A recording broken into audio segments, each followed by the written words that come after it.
مدتوں میں اس معاملے کی گتھی سلجھانے میں لگا رہا کہ امریکہ کے کینیڈی خاندان نے ایسا کیا کیا تھا کہ ان کا قصور ہی معاف ہونے میں نہیں آتا۔ لاتعداد کہانیاں بیان کی جاتی ہیں۔ CIA کی خفیہ کارروائیوں اور اس کی امریکی سیاست پر گرفت کی داستان تو زبان زد عام ہے۔ ایک تصور یہ بھی عام ہے کہ کینیڈی خاندان چونکہ مشہور خفیہ تنظیم فری میسنز کا رکن نہیں تھا، جبکہ باقی تمام امریکی صدور اس تنظیم کے خاصے متحرک اراکین میں سے تھے، اس لیے کینیڈی خاندان کے ایک ایک فرد کو چن چن کر قتل کیا گیا، یہاں تک کہ مقتول امریکی صدر جان ایف کینیڈی کا وہ بیٹا جو اس کی موت کے وقت انتہائی کم سن تھا اور اپنے باپ کے جنازے کے ساتھ کھڑے ہوئے جس کی تصویریں امریکیوں کو مدتوں رلاتی رہیں، اسے بھی ہلاک کر دیا گیا۔ لیکن سالوں بعد اس کتاب کے ایک فقرے نے وہ سارا عقدہ حل کر دیا۔ یہ کتاب آج سے ٹھیک 100 سال پہلے 4 جلدوں میں شائع ہوئی اور 1920 سے 1922 تک 2 سالوں میں یہ چاروں جلدیں مکمل ہوئیں۔ اس کا مصنف امریکہ ہی نہیں بلکہ سرمایہ داری تاریخ کا بہت بڑا نام سر ہنری فورڈ ہے۔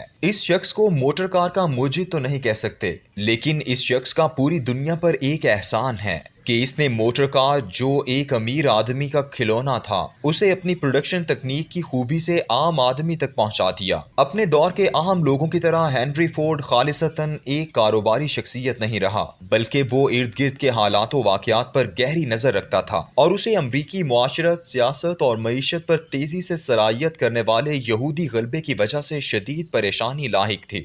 وہ سمجھتا تھا کہ یہودی ایک دن امریکہ کو ایک ایسے عالمی قضیے میں الجھا دیں گے جس کی دلدل سے نکلنا امریکہ کے لیے بہت مشکل ہو جائے گا۔ اس نے ان کے عزائم کے خلاف آواز اٹھانا شروع کی اور میشیگن ریاست کے مشہور اخبار دی ڈیئر بورن انڈیپینڈنٹ میں مضامین لکھنا شروع کر دیے۔ ان مضامین کے سلسلے کا عنوان تھا عالمی یہودی، دنیا کے لیے مسئلہ، the international Jewish, the world's problem. Henry Ford کے تمام مضامین انتہائی بے باک اور بے خوف ہوتے تھے۔ یہی وجہ ہے کہ اس دور کے امریکہ میں یہودیوں کے خلاف ایک ایسی فضا بن گئی کہ امریکہ میں اڈولف ہٹلر کے فاشزم کی حمایت میں بولنا ایک فیشن بن گیا۔ امریکہ میں ہٹلر کی حمایت اور یہودیوں کی کارستانیوں سے نفرت کا یہی ماحول تھا کہ جس میں مقتول صدر جان ایف کینیڈی کے باپ جوزف کینیڈی کو برطانیہ میں امریکی سفیر بنا کر بھیجا گیا۔ اس کے سفیر بنانے کی بنیادی وجہ یہ تھی کہ وہ ہٹلر کے فاشسٹ نظریات کا حامی تھا اور یہودیوں کا سخت مخالف۔ یہودی لابی جان ایف کینیڈی کی مقبولیت کی وجہ سے اسے اپنے دام میں تو لے آئی، اس کے رومن کیتھولک کٹر عیسائی ہونے پر انہیں اعتراض بھی بہت تھے، لیکن ان کا اصل اعتراض یہ تھا کہ یہ شخص اپنے باپ کی تربیت کی وجہ سے اس طرح عالمی یہودیت اور صہیونیت، انٹرنیشنل جیوری اینڈ زیونزم کا گرویدہ نہیں ہے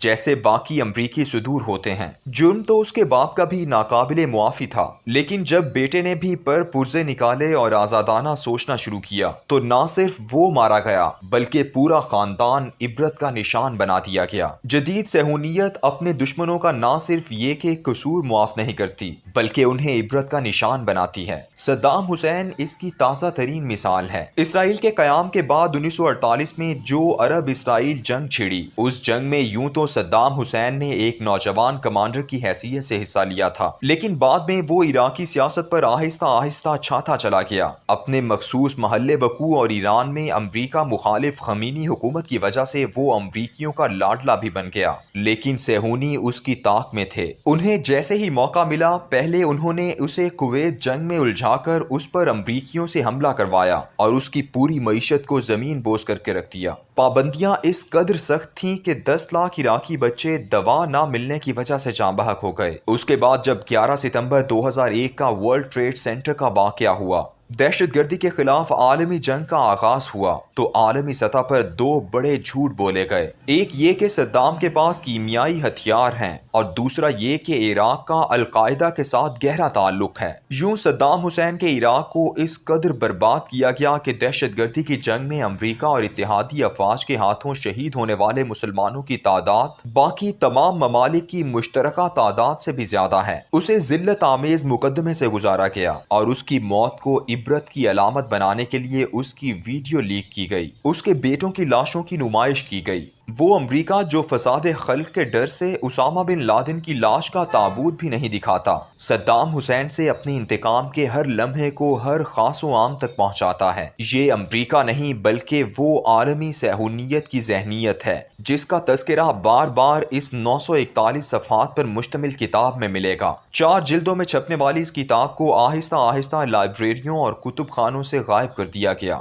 لبرٹی بیل پبلشر نے 1976 میں فورڈ خاندان کی فرمائش اور چند سرپھروں کے کہنے پر اسے دوبارہ شائع کیا، اور خوف اتنا تھا کہ اس کی پرنٹ لائن پر ایڈیشن نہیں بلکہ دوبارہ چھاپنا لکھا گیا۔ اس ایڈیشن کو بھی آسمان کھا گیا یا زمین نگل گئی۔ اس قدر اہم معلومات والی کتاب اتنی غیر مقبول کہ 100 سالوں میں کسی کو ایک بار بھی دوبارہ منافع خوری کے لیے ہی چھاپنے کی جرت نہ ہو سکی۔ 11 ستمبر کے چند ماہ بعد ملیشیا کے شہر کوالالمپور کے ایک پبلشر دی ادر پریس نے اسے چھاپ دیا، جس کا ایک نسخہ اس عاجز کے ہاتھ چند سال قبل آیا۔ بارہا دوست پوچھتے ہیں، دوسرا نسخہ حاصل کرنے کی کوشش کرتا ہوں، لیکن کوششیں بے سود۔ کوئی صاحب اگر اس کا خوبصورت ترجمہ کر سکیں تو چھاپنے کی ذمہ داری لیتا ہوں۔ کتاب میں 80 مضامین ہیں اور ہر مضمون اپنی نوعیت میں الگ ایک کتاب ہے۔ ہر مضمون ایک داستان بیان کرتا ہے کہ کیسے صہیونی اور عالمی یہودی دنیا کی سیاست، معیشت، میڈیا